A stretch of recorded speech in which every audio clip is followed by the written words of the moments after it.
What would you do if you had $1 billion? Mm? More importantly, how would you answer this question correctly with good grammar? Mm? Today, we are going to talk about if clauses, also known as conditional tense. Today, we're going to focus on the second conditional and weirdly why we use the past to talk about the future or the present. Yes, it sounds strange and this may be difficult for you right now, but no worries. By the end of this class, you will have no problem at all. So first we're going to talk a little bit about the introduction, the structure, when to use it. We'll compare it with the first conditional, also important. Have a little quiz you need to apply yourself, and then talk about something exciting. Now, while you're waiting for this to all continue, look below in the chat. You see some links there. You want to have good English? Well, download the guide to getting great English, success in English. Be efficient, do it right the first time. Now, let us begin, baby. Okay, first of all, the second conditional. When you are using the second conditional, we use this to talk about when you are talking about unreal, not real, imaginary or unlikely situations in the present or future. Okay, focus on that. That's important. Things that are not true right now, or they're not very likely to happen at all. Okay, this is very important to know how to use this tense. Always keep in mind that what you are talking about with this condition, when is it happening? Because if you don't understand that, the structure is going to be really confusing for you. Let's talk about the structure, okay? So what you have is your if clause, which is the condition, right? If this exists or doesn't exist, and then you have the main clause, the result. What is the result of that? Okay, so it goes like this. All right, if plus the subject plus the past simple. Yes, it's strange, but when we use it like this in the conditional tense, we are talking about present or future situations. No worries, you got this, okay? Then with the main clause, we use the subject plus would, mostly would, but sometimes could, which means can, then the infinitive, which is the original verb. No S, ES, ing, ED, all of that, just the original verb, okay? All right, let's go. For example, if I had $1 million, I would buy a new house. Now, I could put I could because maybe I won't buy a new house. I will have the money to do it, but I might not do it. So there's a difference there. You could also say, if I had $1 million, I could buy 5 more dogs. I wouldn't, but I would have the money for it. I'm happy with just one. That's my dog in the corner there. All right, let's keep going.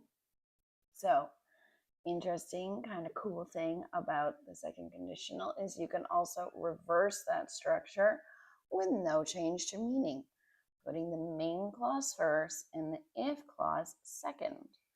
All right, just like this. So I would go on a month-long vacation if my boss allowed me to do so. Okay, notice we have the past simple there in the if clause and the I would plus infinitive in the main clause, the result. Okay. Soon we're going to talk about the reality of the situation because you need to understand that, right? Here we also have this part.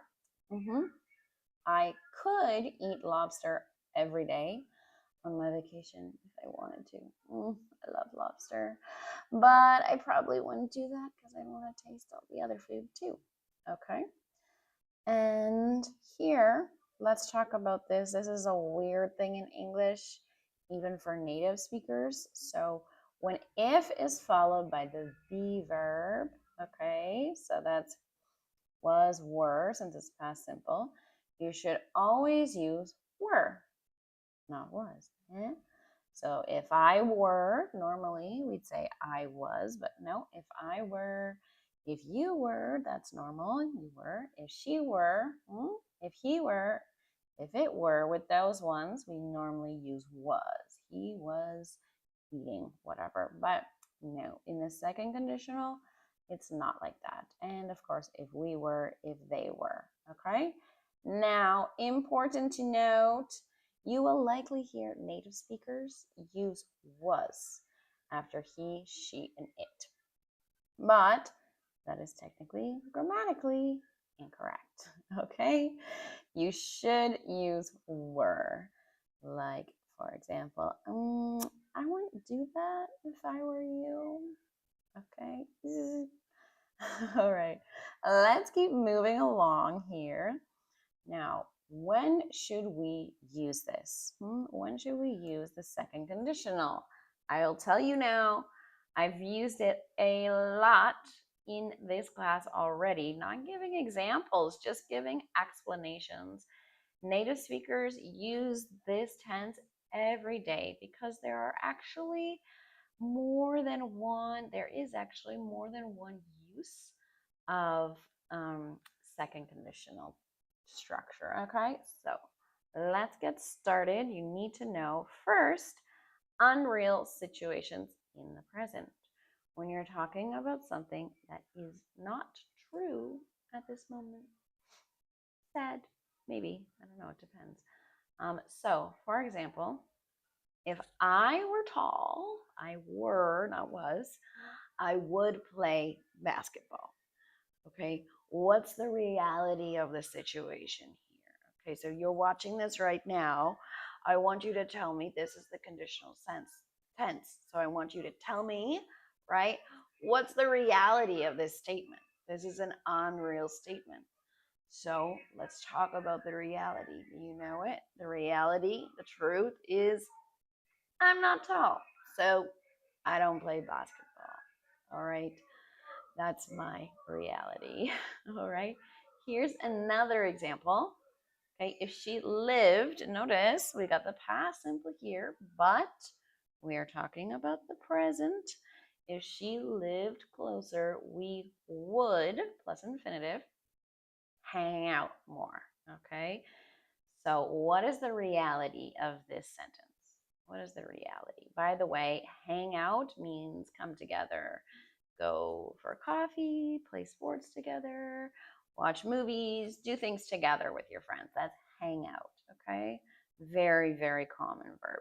So the reality here is that she doesn't live close to me, so we don't really hang out much, too far away. Story of my life, okay? Now, the next way to use it is when we have unlikely future situations, okay? So, probably not going to happen, though it will be nice. Something could happen, but very unlikely, okay? So, for example, if he studied harder, he could pass the exam, right? Now, maybe we're talking about someone who's kind of lazy. They don't really care about studying, right? So the reality of this is that he probably won't study harder, so he'll fail the exam, or at least not do good, okay? That's the reality of the situation. So it's really important to understand this part. Another example, all right, if it snowed in the Sahara Desert, that's how we say it in English, Sahara, people would freak out. Freak out is a really good natural English word that means like kind of go crazy, like, oh, I can't believe that just happened. What? Oh. That's freak out. Okay. And so the reality of this situation, right? Because this is just hypothetical. Hypothetical means it's an imagined situation, right? If you could have any superpower, what would you choose? That's hypothetical, right? It's not going to happen. So the reality here is that it's the Sahara Desert right there in Africa, okay? It doesn't snow there. So, yeah, that's the truth, okay? Third and final reason that we're going to cover about when to use it is the advice, okay? Is when we give someone advice. Note, okay? Advice is an uncountable noun. Please repeat after me. Uncountable noun. No S. You cannot say advice is no. If you want to talk about if there's more than one that you want to say, you say piece of advice, like one piece of advice, two pieces of advice, or if you just want to speak in general, we mostly say some advice. You can't say one advice, you can't say advices, okay? Mistake I hear all the time. So, anyways, advice if we want to be polite and completely hypothetical. So it's not real, okay? And this commonly starts with the phrase, if I were you, or ends with that phrase as well. Okay?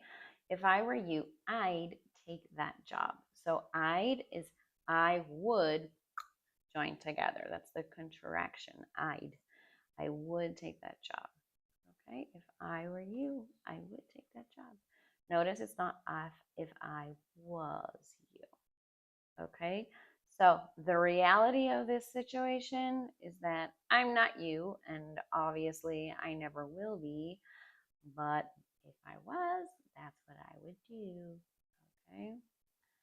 Now here, if I were him, right, I wouldn't say that. Wouldn't. We might say this, wouldn't. English is very, at least American English, it's very flexible with the pronunciation of this word. Wouldn't. You don't even say the T. Wouldn't. Okay. So if I were him, I wouldn't say that. Okay. Definitely not a good idea. But what's the reality of the situation? Well, I'm not him, so I don't or I can't choose what he says or doesn't say. That's the government's job. No, let's just stop talking. Okay. Now let's go into first or second conditional. First versus second conditional. You're probably thinking, huh? What's first conditional? No worries. I got you. It's easy. So remember, quick review. Second conditional, unlikely or hypothetical. So imagined scenario, right?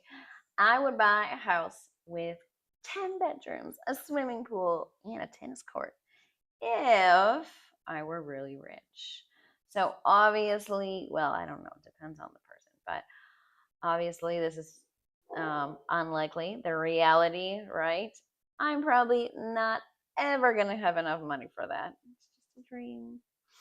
Okay, that's obviously how it would be. Hello in the chat, Sherika Maria. Sorry. And then we have our first conditional. Okay, so notice this is when something is likely. It could happen, maybe not, but the structure is a little different here. We use if plus present simple and then the future simple. Okay, for example, if I have enough money, I will buy some shoes tomorrow.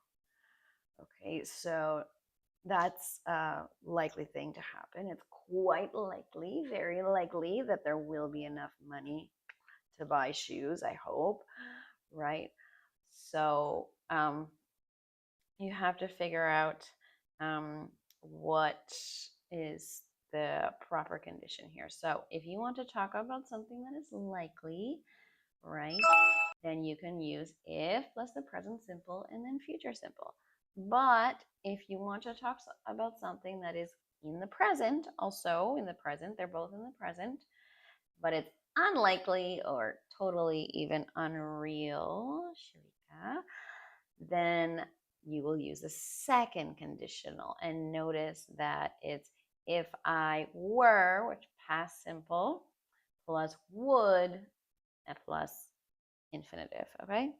Very careful with that one. Now, if you're here now, you came just in time for the quiz. Okay, let's apply it. So I want you to fill in the blanks. Remember, always be studying when, always be speaking when you are studying English. That is how your brain can practice speaking. You don't have to speak to someone. Just have words coming out of your mouth, okay? So in this question here, how can we fill in the blanks using the second conditional? Okay, I'm going to give you 5 seconds. You can write it in the chat if you think you have your answer, okay? Or just speak it out loud. It's up to you, okay? 5, 4, 3, 2, 1. Here we go. Okay.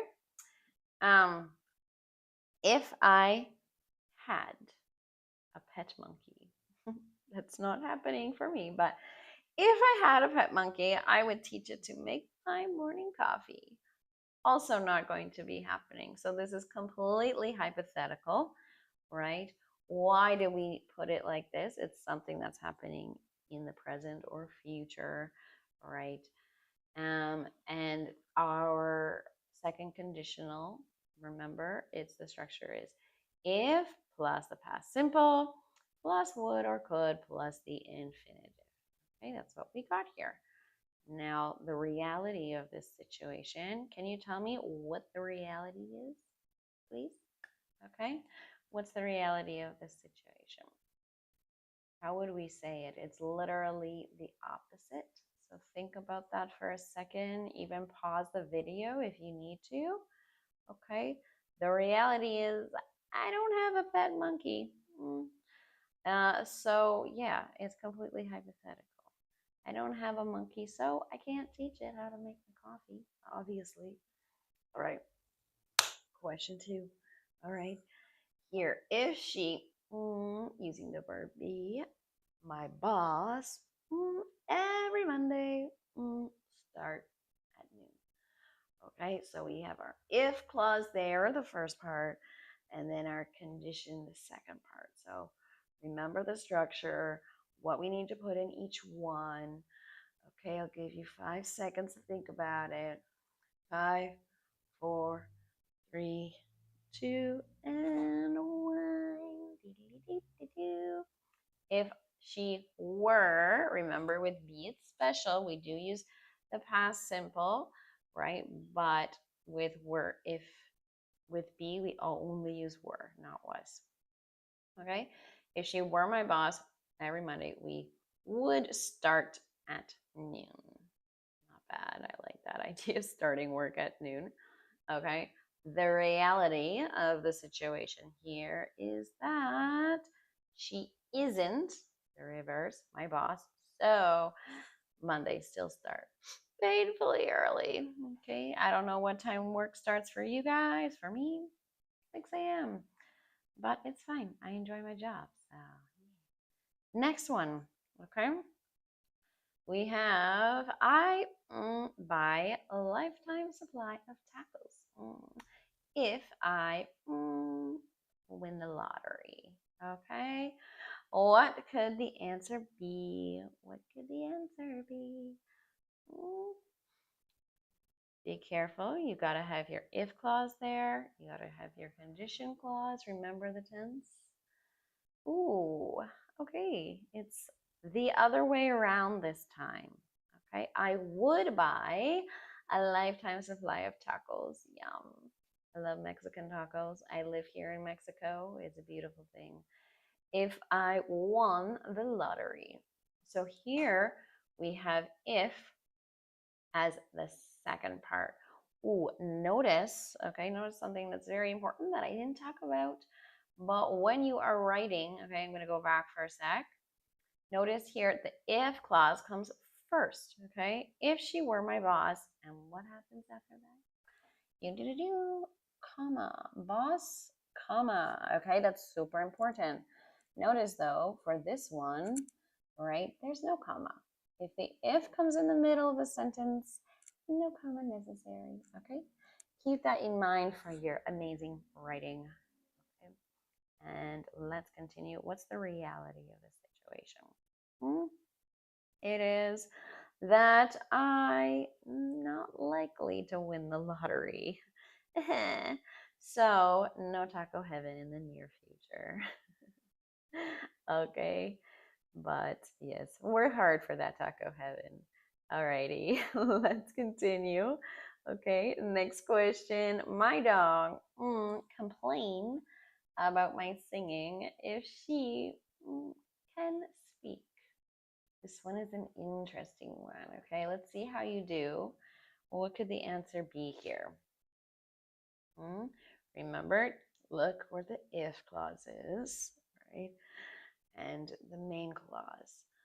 Okay, now it's really important to remember sometimes you're going to have a sentence and it's not going to be second conditional, and you need to think, what should I put here? Is it second conditional? The main thing to remember is this condition and result, are they both happening in the present or in the future?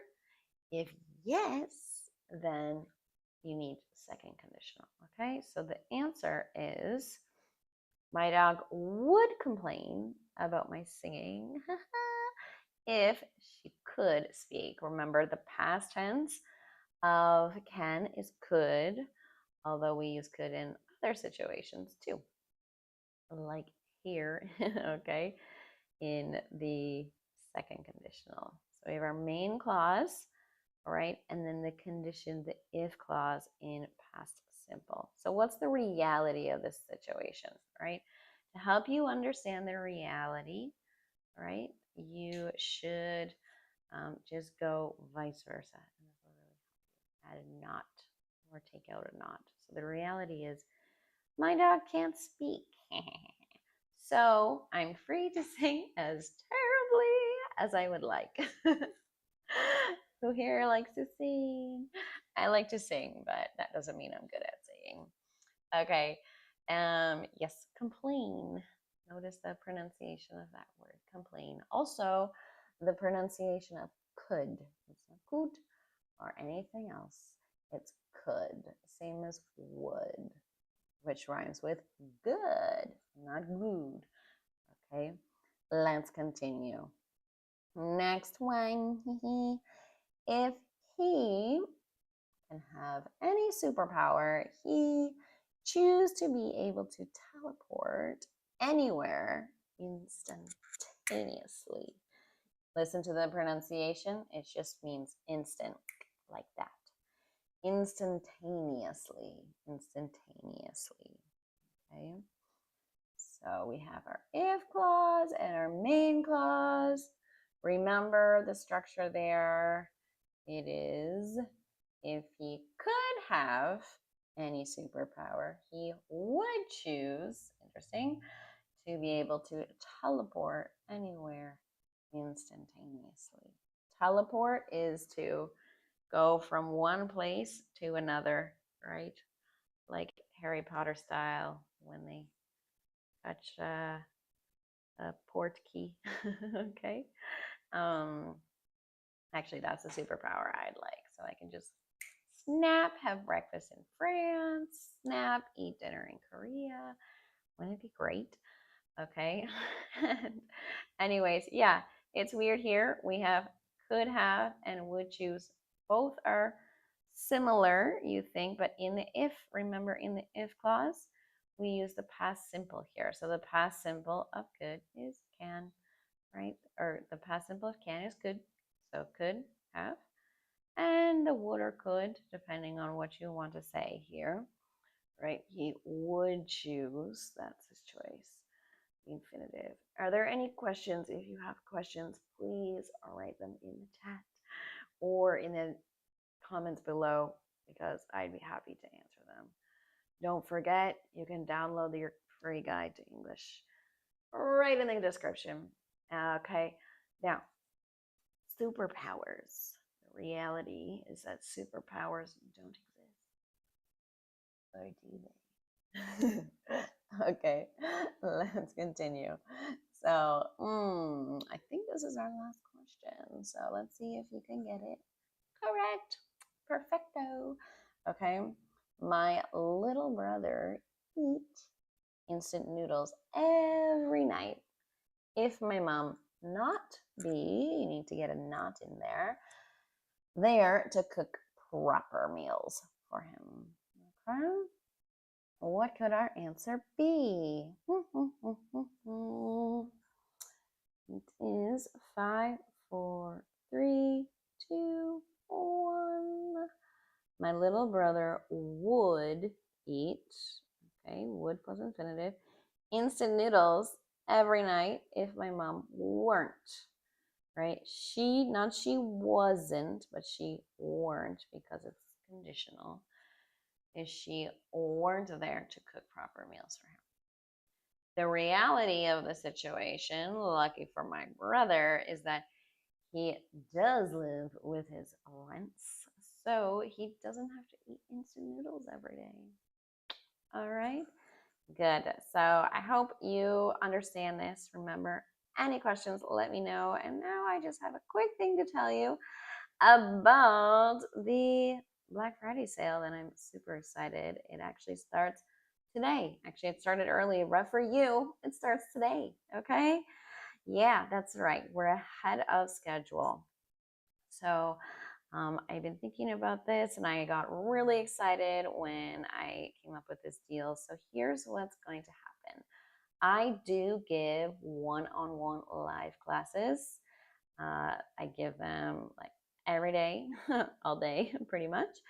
And if you book 2 of those 55-minute one-on-one classes live with me, okay, you will get not just the classes, but a free 3-month subscription to the English with Meghan private group chat. Okay, it is where you have complete personal access to me, and not only that, we do 2 extra live classes per month.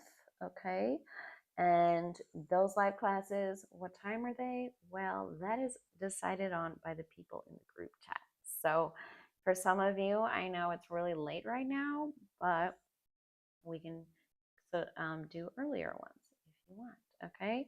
You will also get, okay, a free, with that, whenever you're in the group chat, you'll get a free 3-month subscription to the English Weekly Live Library. So in that course, I call it a library. There's all the live classes that I've ever given, and every week I add more, but not just the classes. There are also the extra exercises there, okay? And I give classes on grammar and pronunciation and speaking and vocabulary, all different things, different levels. So if you want to check that out, well, it's extra, it's free, it's bonus, okay? And the live classes here, well, sorry, but they expire. They're very limited. I've been doing live classes every week for a long time now, but if you go on my profile, you'll see there's only a few there. So, yeah, sad but true. And not only will you get these classes, you'll get I mentioned this already, 2 bonus live classes for group chat members only. Premium, baby. And here's another thing. If you book 3 or more 55-minute one-on-one classes with me, you will also get complete and full lifetime access to my B1 English course, which I am still working on, which means you can give me your opinion about changes you want or what more you want me to add, and I will totally do that for you. Okay, I'm super excited about this. So it's really easy. You can get all the details below. Okay, they're right there in the link, all the Black Friday details, the link to check out my live classes. I teach IELTS, I teach kids, I teach tests, I teach interviews and jobs, literally everything you want to learn in English. I got your back. Okay. And yeah, thank you so much for being here for the class. Okay. I will, guess what? Surprise. See you next week. Bye.